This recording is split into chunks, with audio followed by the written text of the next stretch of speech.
Good morning dear children. आज हम आपको इंग्लिश ग्रामर के अंतर्गत रिमूव टू अर्थात एडवर्ब टू को हटाकर वाक्य परिवर्तन करना सिखाएंगे। तो यहाँ पर टू जो है TOO ये एडवर्ब है। तो यहाँ हमने एग्जाम्पल दिया है he is too weak to move. इस सेंटेंस के दो भाग हैं, दो पार्ट हैं। पहला भाग टू है और दूसरा भाग TOO है। तो TOO जो है एडवर्ब है और दूसरा भाग TOO है जो इन्फिनिटिव है। अब इसको हम कैसे बदलते हैं, तो इसका रूल्स है, नियम है कि TOO के स्थान पर सो लगाते हैं और TOO इन्फिनिटिव के स्थान पर दैट लगा करके आगे हम वाक्य पूरा करते हैं। तो इसका अगला नियम क्या है कि अगर सेंटेंस प्रेजेंट टेंस में हो तो दैट के पश्चात कैन नॉट का प्रयोग करते हैं। जैसे यहां लिखेंगे ही इज, TOO के स्थान पर सो लिखेंगे, SO बी। अब उसके बाद TOO इन्फिनिटिव है, यहां पर दैट लगाएंगे और जो वाक्य का सब्जेक्ट चाहे नाउन हो या प्रोनाउन हो, अगर प्रोनाउन है तो हम प्रोनाउन लिखते हैं। तो यहाँ प्रोनाउन क्या है, ही, यहाँ लिखेंगे ही। अब यहाँ पर प्रेजेंट टेंस की हेल्पिंग वर्ब है इज MR होता है तो कैन नॉट का प्रयोग करते हैं। He can not move. इस तरह से इसको हम बदलते हैं। तो यहाँ पर TOO को हटा करके हमने वाक्य को इस तरह से परिवर्तित किया। अब नेक्स्ट एग्जाम्पल देखें, I am too busy to attend the function. बिल्कुल आसान है। तो यहाँ लिखेंगे आई एम सो बिजी। अब यहाँ TOO इन्फिनिटिव है तो यहाँ से हम दैट का प्रयोग करेंगे। उसके बाद वाक्य का सब्जेक्ट आई प्रोनाउन है तो यहाँ पे लिखेंगे आई। इसमें प्रेजेंट टेंस की हेल्पिंग वर्ब एम है तो कैन नॉट का प्रयोग करेंगे। Can not attend the function.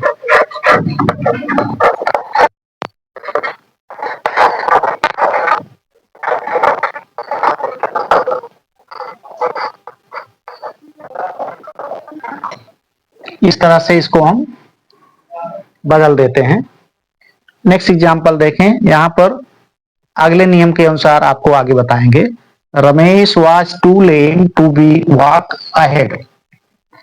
अब यहां पर हेल्पिंग वर्ब क्या है, वाज, पास्ट टेंस में है। तो पास्ट टेंस की हेल्पिंग वर्ब वाज या वेयर हो तो वुड नॉट का प्रयोग करते हैं। जहां कैन नॉट का प्रयोग प्रेजेंट टेंस में करते थे उसके स्थान पर वाज वेयर का प्रयोग होने पर कैन नॉट के स्थान पर कुड नॉट का प्रयोग करते हैं। तो यहां लिखेंगे Ramesh was so lame that. अब आगे सब्जेक्ट हमें क्या लिखना पड़ेगा, यहां पर देखें सब्जेक्ट है रमेश जो थर्ड पर्सन का सिंगुलर नंबर है, नाउन भी है। तो इसके अनुसार प्रोनाउन में चेंज करेंगे तो यहां लिखेंगे he could not walk ahead.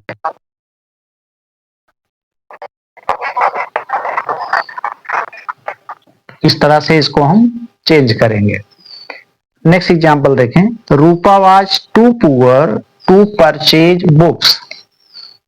अब यहां लिखेंगे, रिमूव टू हटाएंगे तो Rupa was so poor that.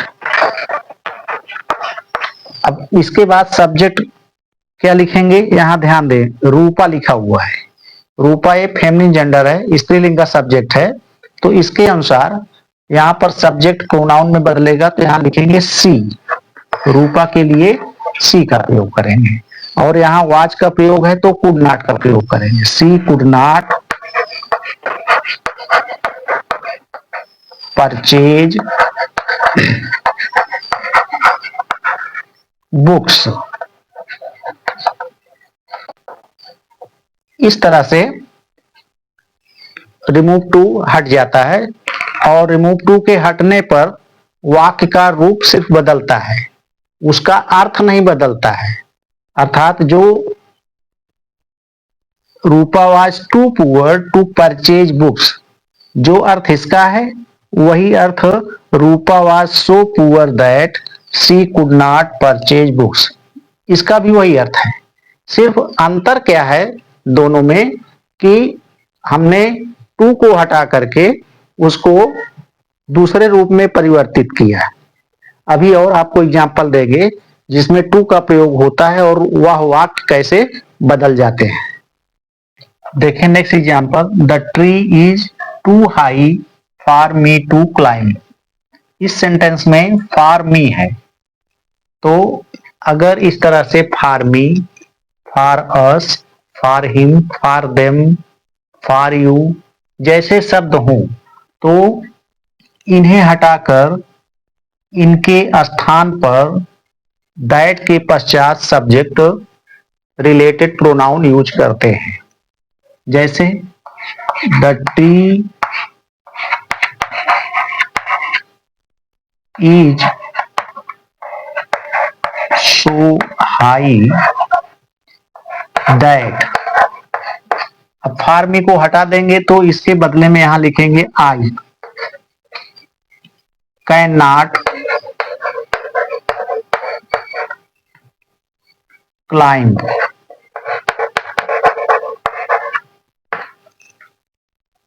इस तरह से इसको हम इस रूप में बदल देते हैं, तो यह एक अलग नियम है। अब अगले नियम के अनुसार देखें, it was too difficult for him to solve the problem. अब यहाँ फॉर हिम है, तो जैसा पहले मैंने आपको एग्जांपल देकर समझाया कि फॉर मी की जगह दैट आई लिखा मैंने, तो यहाँ पर दैट के पश्चात क्या लिखेंगे, ही। तो यहाँ लिखेंगे इट वॉज सो डिफिकल्ट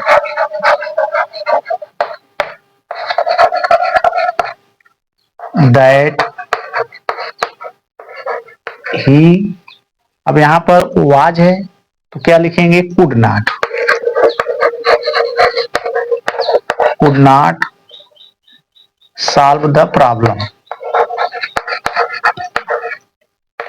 इस तरह से आगे कंप्लीट कर देते हैं। अब नेक्स्ट एग्जांपल देखें, the house is too costly to be purchased. अब इस सेंटेंस में to be purchased passive voice में दिया गया है, तो इसे हम पैसिव वॉइस में ही लिखेंगे, और यहाँ पर जो सब्जेक्ट है ये कर्ता निर्जीव है, इसके लिए हम इट का प्रयोग करेंगे। तो यहां लिखेंगे the house is so costly that it can not B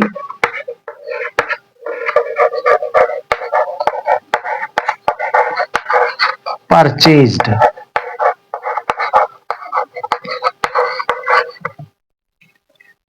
next example में ध्यान दें, यहां पर the book is too difficult to read.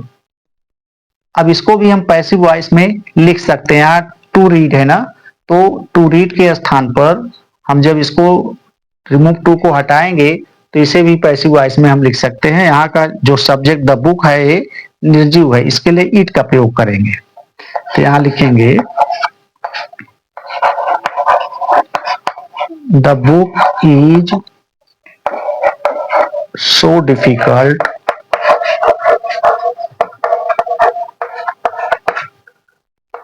That it can not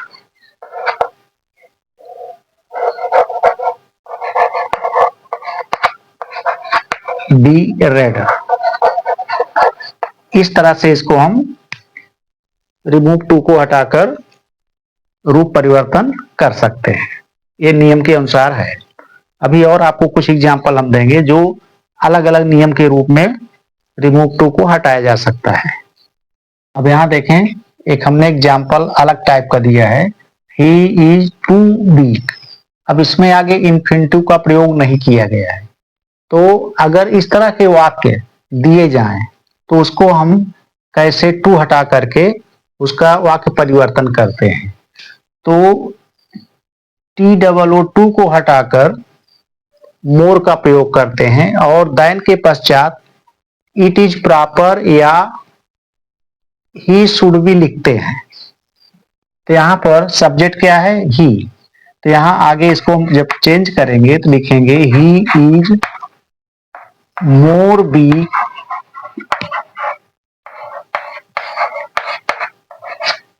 then it is proper.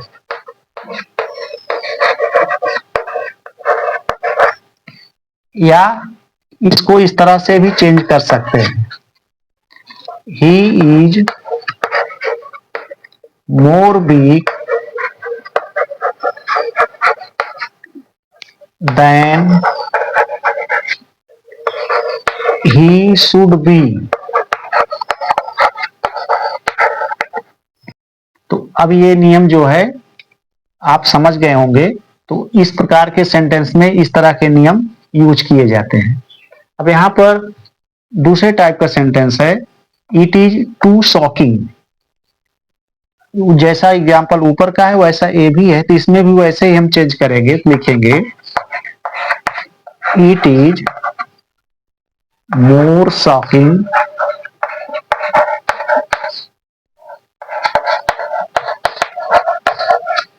Then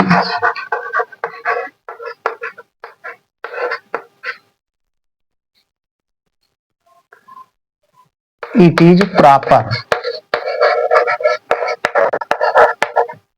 इस तरह से इसको हम चेंज करते हैं। अब नेक्स्ट एग्जाम्पल हमने दिया है जो अलग ढंग का है, his sorrow is too deep for tears. इस तरह के वाक्य में एडवर्ब टू का प्रयोग किया गया हो और साथ में एडजेक्टिव हो और उसके साथ साथ फॉर का प्रयोग किया गया हो, तो इसको हम रिमूव टू को कैसे हम चेंज करते हैं। तो इसका रूल्स है कि दैट के पश्चात it can not be expressed use करते हैं। तो यहां लिखेंगे his sorrow is so deep that it can not B. अब यहाँ फार है, फार को हटाने के लिए आगे यहाँ दैट लगाकर it can not be expressed लिख सकते हैं।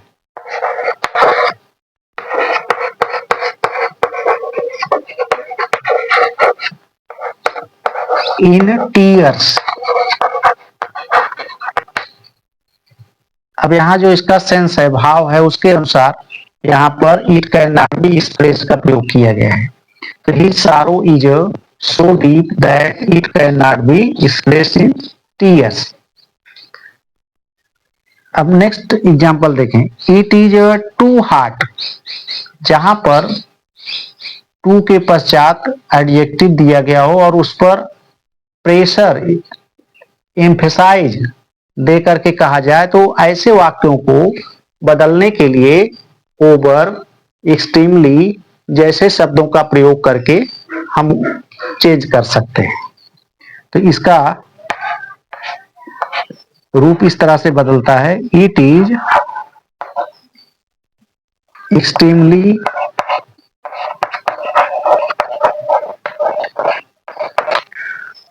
Hot. It is extremely hot. तो इस तरह से इसका जो सेंस है उसके अनुसार एक्सट्रीमली या ओवर जैसे शब्दों का प्रयोग करके हम रिमूव टू को हटाकर चेंज कर सकते हैं। तो इस तरह से जो हमने आपको एग्जाम्पल दे करके समझाया कि रिमूव टू को कैसे हम बदल करके वाक्य परिवर्तन करते हैं, तो ये बहुत सिंपल सा वे है, रूल्स है, जिसके अनुसार हम बदल सकते हैं। अब इसके बाद हम फिर कुछ अलग ढंग का जो ग्रामर है वो फिर बाद में हम बताने वाले हैं।